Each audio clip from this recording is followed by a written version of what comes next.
को चाहिँ नि सिफारिस अथवा युनेस्को नो या वा यस भनेर भन्न पर्ने आवश्यक पर्दैन। त्यसमा हुनाले सरकार प्रमुखले नै त्यो चाहेको हुँदाखेरि यसलाई निर्णय गर्नको लागि अहिलेको सरकारले चाहँदाखेरिको अवस्थामा समस्या छैन। अब सरकारले नै चाहेन, सरकारले नै यो कुरो गर्ने कुरो भएन, प्रधानमन्त्रीले त्यो कुरो बोल्नुभयो, यसलाई अगाडि बढाउनु भएन भने त हामी एकछिन अब चाहिँ नि हैन यो गर्ने भनेर चाहिँ नि लाग्ने पछि सेलाउने कुरो नै हुन्छ। औरतामा के हुन्छ भने वस्तुगत परिस्थितिले हरेक चिजहरूको माग गरिराखेको हुन्छ हैन। हिजो हामी माडीमा 4वटा चाहिँ नि गाउँ विकास समिति थिए, आफ्नो आफ्नै छुट्टै उ थियो। पछि माडी नगरपालिका बनाउने भनेर भन्दाखेरि नि यसलाई चाहिँ एउटा माडी भनेर भन्ने खालको भूगोलको हिसाब किताबले क्षेत्र भएको हुनाले त्यो सिफारिस गर्ने एउटा समितिको सदस्य म पनि थिएँ। राजनीतिक दलहरूले हामी जिल्लामा बसेर कुराकानी गर्दाखेरि हामीले माडी नगरपालिका राखेर पठाउँ भनेर चाहिँ हामीले निर्णय गरेर पठायौँ। अब त्यस पछाडिबाट माडी नगरपालिका बन्यो। अब यो चाहिँ नि सामरिक महत्त्वको हिसाब किताबले होस् अथवा धार्मिक महत्त्वको हिसाब किताबले होस्, सबै हिसाबले चाहिँ नि अब यसलाई नाम परिवर्तन गर्दाखेरि उपयुक्त हुन्छ भने माडी यही नामै रहनुपर्छ भन्ने खालको कुराकानी होइन। तर यत्तिकैमा अहिले हामी तुरुन्तै यहाँ रामको चाहिँ नि मन्दिर बन्ने कुराहरू होस् अथवा रामको चाहिँ नि को रामधाम बनाउने भनेर अयोध्या क्षेत्र बनाउने भनेर त्यो जग्गाको निर्णयका कुराहरू हुन् वा बजेटका कुरा हुन्, यी केही पनि नभइकन अहिले हामी त्यतिकै गर्नेवाला छैनौँ। तर यहाँको चाहिँ नि समग्रतामा एउटा जस्तै पशुपति धाम जस्तै होइन, अनि त्यस पछाडिबाट त्रिवेणी धाम के भन्छ भने हाम्रो चाहिँ नि यता यो देवघाट धाम जस्तै यस्तै किसिमले जानकपुर धाम जस्तै त्यो धामको रूपमा विकास हुने भयो भने अनि त्यस पछाडिबाट हामीले नाम पनि परिवर्तन गर्दाखेरि त्यसले अझ थप महत्त्व हुने हिसाब किताबले अगाडि बढ्छ, त्यसको आवश्यकता पनि हुन्छ भन्ने लाग्छ। देख्नु भएको छ पर्यटनको गतिविधि बढ्ने सम्भावना कतिको देख्नु भएको छ यहाँ? अहिले मैले पछिल्लो चरण त्यो माडीलाई मडी बनाउने भनेर भाषण गर्दाखेरि हाम्रो दुईटै आदरणीय अध्यक्षहरू केपी शर्मा ओली र प्रचण्ड दुईटैजना बस्नुभएको थियो। एउटाको दाहिने कान एउटाको देउरे कानमा पुग्ने गरेर दुईटाको कुममा मैले मेरो टाउको राखेर मैले के भनेको थिएँ भने तपाईँहरू अहिले जति सजिलैसँग बोल्नुभयो त्यति सजिलैसँग भोलि यसलाई बनाउन सकिन्छ, सकिन्न माडी बनाउने कुरो भनेर मैले भनेको थिएँ। र विगतमा चाहिँ नि मलाई मेरो आफ्नो व्यक्तिगत हिसाब किताबले भन्नुपर्दाखेरि के हुने होला भन्ने खालकै कुरोकानी थियो। अब अहिले दुईटैको प्रतिष्ठासँग जोडिया हुनाले माडी चाहिँ नि मडी बन्दछ भन्ने कुरोमा विश्वास छु। किनकि एकजना अध्यक्ष पूर्व प्रधानमन्त्री पार्टीको अध्यक्ष यो निर्वाचन क्षेत्रबाट निर्वाचित पुष्पकमल दाहाल प्रचण्डको कर्मथलो, उहाँले 5 वर्षसम्म त यहाँको विकासको लागि उहाँको जिम्मेवारी दायित्व पुरो। अर्को हाम्रो प्रधानमन्त्री पार्टीको अध्यक्ष केपी शर्मा ओली उहाँको प्रतिष्ठाको थलो, किनकि केपी शर्मा ओलीले बोले केही पनि गरेन भनेर अरूले भन्नालाई पनि गर्ने हुनुभयो। त्यसमा हुनाले एउटाको कर्मथलो एउटाको प्रतिष्ठाको थलो भएको हुनाले माडी अब मडी बन्छ भन्ने कुरामा म विश्वास। जस्तो हामीले के चाहिँ बनाउन खोजेको र त्यो कुन कुन चरण चाहिँ नगरपालिका अथवा यहाँबाट पुरा भइसकेको थोरै एकदम छोटो होइन, हामी चाहिँ नि अहिले यसको लागि यो रामको जन्मभूमि अयोध्या चाहिँ नि भनेर हामीले अयोध्या धामको रूपमा विकास गर्न खोजेका छौँ। त्यसको लागि 100 बिघा जग्गा हामी चाहिँ नि निर्णय गरेर पठाइसकेका छौँ। त्यसको अहिले मास्टर प्लान चाहिँ नि बनिराखेको छ, त्यो कन्स्ट्रक्सन कम्पनीको मैले अहिले ठ्याक्क नाम बिर्सेँ र त्यसको डिपिआर पनि भइराखेको छ। त्यसमा हुनाले अब यो आर्थिक वर्षमा नै तुरुन्तै बजेट विनियोजन गरिदिनु पऱ्यो भनेर हामी प्रधानमन्त्रीकोमा चिठी र त्यस पछाडिबाट जग्गाको चाहिँ प्राप्तिको सहित चिठी लेखेर पठाएका छौँ। र अब उहाँ यतातिर एकदम नै ध्यान केन्द्रित गर्नु भएको छ भन्ने कुरामा म के कुरामा विश्वास छु भने अहिले तपाईँहरूको अगाडि एकछिन पछाडि पढेर सुनाउनुहुन्छ होला, प्रधानमन्त्रीसँग तपाईँ आउन सके अथवा तपाईँको भोइस केही भए भनिदिनुहोस्, नभएदेखि शुभकामना पठाइदिनुहोस् भन्नुभएको। हिजो उहाँले चाहिँ शुभकामना पठाउनु भएको छ। त्यसमा हुनाले यहाँ प्रधानमन्त्रीज्यूको पनि यसमा चासो छ, त्यो भावनाले यो काम हुन्छ भन्ने कुरोमा म विश्वास छु। पुरातत्व विभागको तर्फबाट उहाँहरू चाहिँ नि अस्ति मात्रै मलाई पुरातत्व विभागको डिजीले मलाई फोन गर्नुभएको थियो। त्यहाँको चाहिँ नि के हो त्यसको चाहिँ नि मोटामोटी कहाँ कस्तो छ त्यसलाई पठाइदिनु होला, हामी चाहिँ आउँछौँ भनेर हिजो छाडी अस्ति मात्रै मलाई पुरातत्व विभागको तर्फबाट र अनि पछाडिबाट पर्यटन मन्त्रालयको चाहिँ नि सचिवज्यूले समेत फोन गर्नुभएको छ। त्यो भावनाले चर्चाको चाहिँ नि विषयमा छ माथि पनि र यसलाई बन्ने कुरामा चाहिँ अगाडि बढ्छ भन्ने कुरामा म अलि बढी विश्वास गर्छु। जग्गा रोजेको ठाउँको ठेगाना भनिदिनु सर। हाम्रो माडी नगरपालिका वार्ड नम्बर 9 को चाहिँ नि यो किशननगर पार्क सोचिरहेका छौँ। तर आजको कार्यक्रमको श्रेयता तपाईँहरूलाई दिनुपर्ने हुन्छ र तपाईँहरूले यो जुन निर्माण गर्नुभयो तपाईँहरू सबैलाई हरिलाल आचार्य दाई लगायत सम्पूर्ण आदरणीय व्यक्तित्वहरूलाई यहाँको टोल सुधार समितिका आदरणीय समुदायहरूलाई माडी नगरपालिकाले हृदयदेखि नै आभार व्यक्त गर्न चाहन्छु। मैले हामी यो अयोध्यापुरीमा रामधाम निर्माण गर्ने कुराहरूको प्रधानमन्त्रीज्यूसँग जानुभन्दा अगाडिदेखिबाटै यो प्रधानमन्त्रीज्यूले असार 29 गतेका दिन रामको जन्मभूमिको बारेमा उद्घोष गर्नुभयो। त्यसको लगत्तै पछिदेखिबाट हामीले भन्दै आएका थियौँ, हामीले राम जन्मेको ठाउँ यहाँ हो र यसलाई रामधाम बनाउनु पर्छ भन्यौँ भने माडीका केही मान्छेहरूले रामधाम त्यहाँ बनाउन खोजिरहेको कुराहरू हुन्छ। त्यसकारणले गर्दा यसलाई जति धेरै व्यापकता र जति बाहिरको मान्छेहरूबाट यसको बारेमा व्याख्या हुन्छ त्यति नै यो एउटा विश्वसनीयता र यसको महत्त्व बढेर जान्छ भनेर हामीले भनेका थियौँ। र त्यसको लगत्तै पछि दिपयोञ्जनजीले मलाई फोनबाट दाजु के छ, म एउटा माडीको त्यहाँको चाहिँ नि अयोध्या धामको बारेमा एउटा गीत मैले हरियोजनले म गीत स्थल हो र माडीका जनताहरूको स्वर्ग मात्रै होइन, नेपालका सबै जनताहरूको स्वर्ग पनि माडी हो भनेर व्याख्यान गर्ने हिसाब किताबले जो अगाडि बढिराख्नु भएको छ, यसको पहिचान गराउनको लागि लागिराख्नु भएको छ। समग्र अमेरिकामा बस्ने सबै आदरणीय विद्वत व्यक्तित्वहरू सबैलाई आभार व्यक्त गर्न चाहन्छु। र मैले सबैसँग के अनुरोध गर्न चाहन्छु भने अहिले माडीको जुन रामधामको बारेमा कुराकानी चलिरहेको छ यसलाई अगाडि बढाउनको लागि, प्रचार गर्नको लागि अब सँगसँगै माडीमा आएर राम र सीताको मन्दिरमा पूजा गर्नको लागि आजदेखिबाट सुरुवाती भएको कुराहरू यहाँहरूले चाहिँ नि सबै मिडियाहरूले प्रचार गरिदिनको लागि पनि अनुरोध गर्दछु। यसको अनुसन्धानको लागि यहाँको चाहिँ नि नेपाल सरकारको तर्फबाट, पुरातत्व विभागको तर्फबाट यसका अनुसन्धानलाई अगाडि बढाउनु पर्ने कुराहरू पनि जो छन् त्यसलाई पनि नेपाल सरकारले एउटा आधिकारिक रूपमा अगाडि बढाउने छ र शास्त्रीय अध्ययनको आधारमा यसको यथार्थतालाई खोजिबिन गर्ने कुरामा पनि सरकारले अझ बढी गम्भीरताका साथ अगाडि बढाउने कुरामा हामी अलि बढी विश्वस्त छौँ। अनुरोध गर्न चाहन्छु, अपिल गर्न चाहन्छु र चाँडैभन्दा चाँडै सुन्ने आशा एवं विश्वासका साथ माडी अयोध्या धामको रूपमा विकास गर्ने गरेर नेपाल सरकारले निर्णय गर्यो भनेर भन्ने कुराहरू सुन्नको लागि हामी आतुर छौँ। जब यसलाई व्याख्यान त भएको छ तर यसको यथार्थतामा टेकेर हामीले यसको विकासलाई कसरी अगाडि बढाउने भन्ने कुरामा हाम्रो ध्यान पुगेन भने हामी एकछिन त सबैको अगाडि हाई बन्न सकौँला तर पछि गएर उल्लु बन्न सक्ने स्थिति सिर्जना नहोस्। त्यस कारणले गर्दा आदरणीय हाम्रो सबैको चाहिँ नि सम्माननीय प्रधानमन्त्रीज्यूलाई त्यो रूपबाट अगाडि बढाउनको लागि मैले अनुरोध गरिरहेको छु र उहाँलाई एकदमै चासो छ। यति एउटा सानो कार्यक्रममा पनि प्रधानमन्त्रीज्यूले एउटा शुभकामना मन्तव्य पठाउनु भएको छ। कति धेरै चासो छ हामी त्यहाँबाट बुझौँ कि यो माडीमा राम जन्मभूमिलाई विकास गर्नको लागि र यसको तथ्यहरू पत्ता लगाउनको लागि प्रधानमन्त्रीज्यू हामी सबैको अग्रदस्तामा उभिएर यसको बारेमा काम गरिराख्नु भएको छ।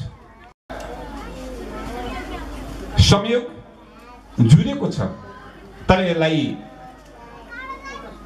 हामीसँग भएको अभिशाप यो मञ्चबाट मैले भन्न मिल्ने कुराहरू होइन।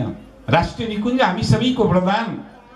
राष्ट्रिय निकुञ्जको कारणले गर्दा हामीले माडीमा टुरिज्मको विकास गर्नको लागि ठुलो अवसर पाउनेछौँ र समग्र चितवनको लागि, समग्र देशको लागि चितवन राष्ट्रिय निकुञ्ज एउटा हामी सबैको साधक हो। तर अहिलेसम्म हामी राष्ट्रिय निकुञ्जलाई साधकको रूपमा पाउन सकेका छैनौँ। राष्ट्रिय निकुञ्जको ऐनहरू होला, कानुन छन्, त्यो भित्र टेकेर गर्न पर्ने कुराहरू छन्। तथापि अहिलेसम्म राष्ट्रिय निकुञ्जबाट माडीवासी जनताले पाए पीडा मात्रै, पाए घृणा मात्रै, माडीवासी जनताले पाए दुःख मात्रै, माडीवासी जनताले पाए राष्ट्रिय निकुञ्जको जेल मात्रै। तर माडीवासी जनताले यो राष्ट्रिय निकुञ्जको नामबाट म माडी बस्दैछु, म माडी राष्ट्रिय निकुञ्जको काखमा रहेको मेरो सुन्दर माडीमा म बस्दैछु, मेरो माडी राष्ट्रिय निकुञ्जको कारणले गर्दा अमेरिकामा चम्किरहेको छ, त्यहाँका मान्छेहरू मेरो माडीमा आउँदै गर्दछन्, मैले यही राष्ट्रिय निकुञ्जको कारणले गर्दा ठुलो होटल व्यवसाय गर्न पाएको छु, मैले टुरिज्मको विकास गर्ने हिसाब किताबले मैले यो काम गर्न पाएको छु भनेर माडीका जनताले पाउन सकेन। यसलाई कसरी हामीले त्यो हाम्रो माडीको चाहिँ नि यो राष्ट्रिय निकुञ्ज साधक हो भन्ने बनाउने यो बारेमा हामी निरन्तर रूपबाट लडिरहेछौँ, तर अहिलेसम्म उपलब्धि हुन सकिरहेको छ। पावरफुल होला बरु उनले भनेको कुरो राष्ट्रिय निकुञ्जमा लागू होला बरु, तर हामी एउटा स्थानीय सरकार हौँ। नेपाल सरकारले 2074 स्थानीय सरकार सञ्चालन ऐनमा दिएका अधिकारहरू हामीले प्रयोग गर्न पाएका छैनौँ। मैले सार्वजनिक ठाउँबाट भन्ने गरिराखेको छु कि त राष्ट्रिय निकुञ्जको यो एउटा उपभोक्ता समिति हो भनेर घोषणा गर्नु पर्यो, होइन भने नेपाल सरकारले बनाएर हामीलाई दिएको ऐन हामीले कार्यान्वयन गर्न पाउनु पर्यो। त्यो ऐनको मातहतमा बसेर हामीले काम गर्दै गर्दाखेरि राष्ट्रिय निकुञ्जले दिने गरेका पीडाहरूको अन्त कहिले हुन्छ, त्यसको लागि मैले यो आज यस्तो सौहार्दपूर्ण वातावरणमा भन्न नपरे हुन्थ्यो भनेको, तर कोपिराखेको छ, घोचिराखेको छ। हामी राजस्व तिरेर आएका छौँ, राजस्व तिरेको चाहिँ नि रसिद हामीसँग छ। यहीँको जनताको बाटो बनाउनको लागि अहिले ग्राभेल बोकिराखेको छ, मकै खोलामा हाम्रो गाडीहरू रोकिराखेको छ राष्ट्रिय निकुञ्जले। कति ठुलो पीडाको बिचमा छौँ हामी।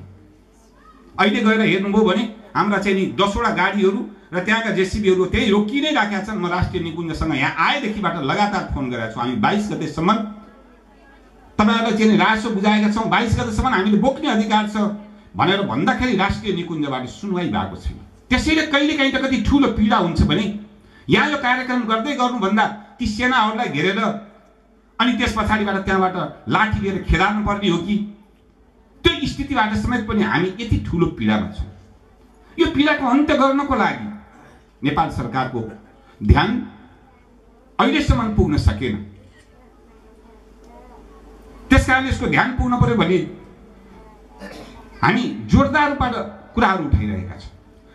कुरो उठाउँदै गर्दाखेरि सामाजिक सञ्जालहरूमा मिडियाहरूमा माडीको बारेमा चाहिँ चिन्ता गर्ने मान्छे धेरै देखिन्छन्, तर माडी नगरपालिकाले गर्न लागेका केही राम्रा कामहरूमा केही मान्छेहरूले राष्ट्रिय निकुञ्जको साखीले बन्दै यहाँका कामहरू अवरोध गर्ने कामहरू भइरहेका छन्।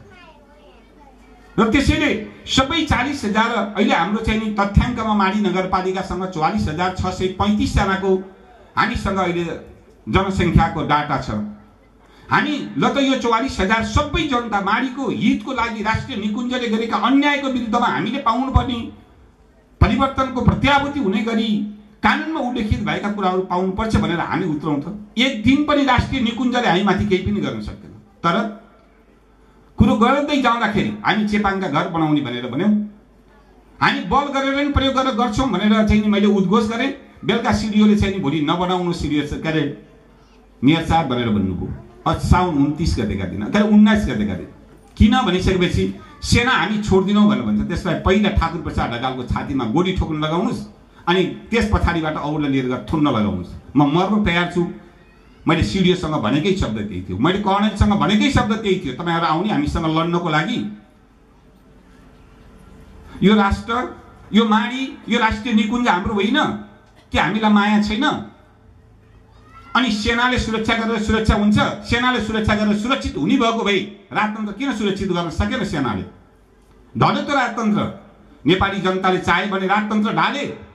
यहाँको राष्ट्रिय निकुञ्जलाई चाहिँ नि त्यसरी नै राख्नुपर्छ भनेर माडीका जनताले नभन्न सक्दछन्। माडीका जनताले आफ्नो अधिकार प्राप्तिको लागि विद्रोहको झन्डा उचाले भने यहाँको सेनाले थेक्न सक्दैन। त्यस कारणले गर्दा तपाईँहरू ब्याक हुनुहोस् भनेर मैले भने, तर संयोग त्यसै दिन सर्वोच्च अदालतले स्टे अर्डर गरे हुनाले हामी रोकिन पर्ने अवस्थामा पुग्यौँ। सायद त्यो दिन कुन अवस्था हुन्थ्यो माडीमा, त्यसले एउटा चाहिँ नि उभार लिएर आउँथ्यो। कि त हामी केही मान्छेहरू त्यतिखेर सिद्धिन्थ्यौँ, कि त अहिले जुन खालको किसिमले राष्ट्रिय निकुञ्जबाट भइरहेको छ त्यसमा ऐनमा केही न केही संशोधन भएर कामको सुरुवाती हुन्थ्यो भन्ने लाग्छ मलाई। त्यसो भएको हुनाले माडीको यो अवस्थामा हामी 100 बिघा जग्गा रिउको किनारमा निर्णय गरेर पठाएका छौँ। त्यो रिउको किनारमा निर्णय गरेर पठाएको चाहिँ चिजलाई यहाँको एउटा फुच्चे वार्डेनले प्रधानमन्त्रीको इच्छा र आकाङ्क्षालाई हुन्न भनेर पठाउँदा ब्याक हुन पर्ने भने अगाडि नसारौँ भनेर हामीले भनिराखेका छौँ। होइन भने सरकारसँग भएको अहिलेको चाहिँ राष्ट्रिय निकुञ्ज सम्बन्धी नियमावली र ऐन दुईटैलाई नेपाल सरकारले चाहेको बेलामा त्यसलाई संशोधन गर्न सक्ने छ, थप्न सक्ने छ, घटाउन सक्ने छ र राजपत्रबाट प्रकाशित गर्दाको दिनदेखिबाट लागू हुनेछ भनेर त्यही ऐनमा उल्लेखित छ। त्यसमा उहाँले त्यो स्तरमा पुग्नको लागि यहाँको एउटा वार्डेनले, राष्ट्रिय निकुञ्ज विभागको चाहिँ डिजीले यो हुँदैन भनेर लेख्दै गर्दाखेरि पनि हाम्रा नेताहरूले आँट गरिदिन जरुरी छ। फेरि हामी निर्णय चेन्ज गर्यौं, किनकि अहिले त्यसलाई नेपाल सरकारले निर्णय नगर्दै गर्दाखेरिको अवस्थामा अहिले कानुनलाई हामीले पनि मान्नुपर्छ। त्यस कारणले गर्दाखेरि त्यहाँ चाहिँ एउटा खालको चाहिँ नि झडप हुन सक्ने स्थिति हुन सक्छ, त्यो नगरौँ भनेर भने मैले समग्र माडीको जनताको इच्छा र आकांक्षालाई कुराकानी गर्नुपर्दा हामी त्यही गरेका छौँ। त्यो भोलि त्यस्तो दिन नआओस्, त्यही राम धाम हामीले रामको नाम जप्दै, हामीले रामको भजन गाउँदै सेनाले हामीलाई खेद्दै लिएर जानुपर्ने स्थितिको सिर्जना हुनबाट पहिले नेपाल सरकारले निर्णय गर्न जरुरी छ र त्यहाँ कामको सुरुवाती हुन आवश्यक छ। अहिले हामीले बाँदर झुलामा बर्थिङ सेन्टरको लागि पैसा छुट्याएका छौँ, तर हामी निर्माण गर्न पाएका छैनौँ। यहाँ अरबौंको बजेटका कुराकानी होलान्, कानुन हिसाब किताबले नटुङ्गिँदाखेरिको अवस्थामा भोलि त्यो काम गर्न नपाउने अवस्था सिर्जना नहोस्। त्यस कारणले गर्दा म सम्माननीय प्रधानमन्त्रीज्यूलाई हामी बारम्बार अनुरोध गरिरहेका छौँ, हामी त्यो कामको सुरुवाती गरौँ। अहिले यिनै कुरा गरिरहँदाखेरि चेपाङका बस्ती र यहाँका विकासका कुराहरू जो उठिराखेका छन्, चेपाङको बस्तीको बारेमा निरन्तर रूपबाट हामी लडेका छौँ। चेपाङका घर बनाउनुपर्छ, राम मन्दिर बन्नुभन्दा पहिला चेपाङका घर बन्नुपर्छ भनेर हामीले भनिरहेका छौँ र हामीले पैसाको जोगाड पनि गरिरहेका छौँ। नगरपालिकाले प्रदेश सरकारसँग, माडी नगरपालिकाबाट र सङ्घीय सरकारको क्षेत्र विकासको पैसाबाट हामी चेपाङका घरहरू बनाउनको लागि पैसाको जोगाड गरेका छौँ। तर अहिले राष्ट्रिय निकुञ्ज बाधक छ, त्यसको चाँडैभन्दा चाँडै गाँठो पुग्न जरुरी छ भनेर हामीले बारम्बार भनेका छौँ। नाम जप्न मात्रै लागेका छैनौँ, हामी चेपाङका पनि नाम हरेक पलमा जपेका छौँ। अस्ति भर्खरै सुकुम्बासी समस्या समाधान आयोगको अध्यक्षज्यू यहाँ आउनुभयो, हामी बसेर समग्र माडीको सुकुम्बासीहरूको बारेमा कसरी हल गर्ने, राष्ट्रिय निकुञ्जका समस्याहरूलाई कसरी हल गर्ने भन्ने बारेमा हामी नगरपालिकाको प्रमुखको हैसियतले र आयोगको अध्यक्षको हैसियतले हामी दुईजना सहित अरू साथीहरूको बसेर एउटा मिटिङ बस्यौँ र अब लगत्तै हामी चाहिँ नि राष्ट्रिय निकुञ्जको वार्डन सहितको बैठक बस्ने र विभागको चाहिँ नि डिजी सहितको मन्त्रालयको सचिव सहित बस्ने गरेर एउटा हामीले चाहिँ तिथिमिति टुङ्ग्याएका छौँ। त्यस कारणले गर्दा बाँदर झुलाका जनताको बारेमा यहाँको नगरपालिका र नेकपा चाहिँ नि कानमा तेल हालेर ती जनतालाई चाहिँ नि भोट ब्याङ्क बनाएर बस्यो भनेर नभनिदिनको लागि म अनुरोध गर्न चाहन्छु। हामी ती जनताको त्यो चुनावमा बाका स्थापनाभन्दा अगाडि त्यो जनताको बारेमा केही न केही निर्णय गरेर मात्र नेकपा वा चाहिँ नि माडी नगरपालिकाका चाहिँ जनप्रतिनिधिहरूको उम्मेदवारी दर्ता हुनेछ, त्यो बारेमा हामी त्यत्तिकै गम्भीर छौँ। हामीले 2047 सालमा बहुदल आउनुभन्दा पहिला त घरभित्र बसेर भन्नुपर्थ्यो, त्यस पछाडि लगातार त्यो बारेमा चाहिँ नि यो नेकपाका विभिन्न जिम्मेवारीमा रहेका कार्यकर्ताहरू नेताहरू चाहिँ नि लडिराख्नु भएको छ र त्यसलाई चाहिँ अगाडि बढाउने कुरामा। त्यस कारणले गर्दा म समग्र सुकुम्बासीहरूको सम्भव हो भने हामी अबको 10 महिनाभित्रमा माडीका चाहिँ नि सुकुम्बासी समस्या समाधानको लागि लाल पूजा वितरण गर्ने कामलाई हामी 10 महिना पनि पुर्याउँदैनौँ। हाम्रो यहाँ आयोग गठन भएको 2 महिनाभित्रमा केही ठाउँमा हामी चाहिँ लाल पूजा वितरण गर्छौँ र त्यहाँबाट कामको सुरुवाती गर्छौँ। त्यस कारणले गर्दा हामी यहाँका जनताहरूको समस्यालाई समाधान गर्ने बारेमा हामी त्यत्तिकै गम्भीर छौँ। रिउ करिडोरको काम सुरुवाती हुँदैछ। यो जो प्रदेश सरकारको पूर्वाधार विकास कार्यक्रम अन्तर्गतको 1 करोड मध्येबाट हामी रिउ खोलालाई तटबन्धन गर्ने र त्यसको ड्याम निर्माण गर्ने काम गर्छौँ भने बाँकी 90 लाख रुपियाँबाट माथिबाट बाटोको सुरुवाती गरेर चाहिँ हामी काम सुरुवाती गर्दैछौँ।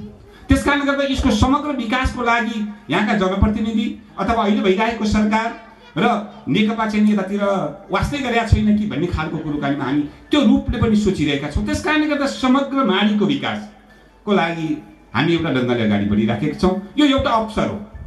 अहिले हामी माडीलाई धार्मिक पर्यटकीय हिसाब किताबले यसको विकास गर्न खोज्दैछौँ। धर्म आस्थाको कुरा हो।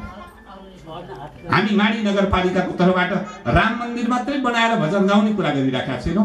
हामीले धोबारमा भइरहेको चाहिँ नि त्यहाँका मुस्लिमहरूको मस्जिद बनाउनको लागि नगरपालिकाले जग्गा निर्णय गरेर उहाँहरू त्यहाँ मस्जिद बनाउनु भएको छ। अस्ति भर्खरै उहाँहरूको संस्था हामी दर्ता गरिदिएका छौँ।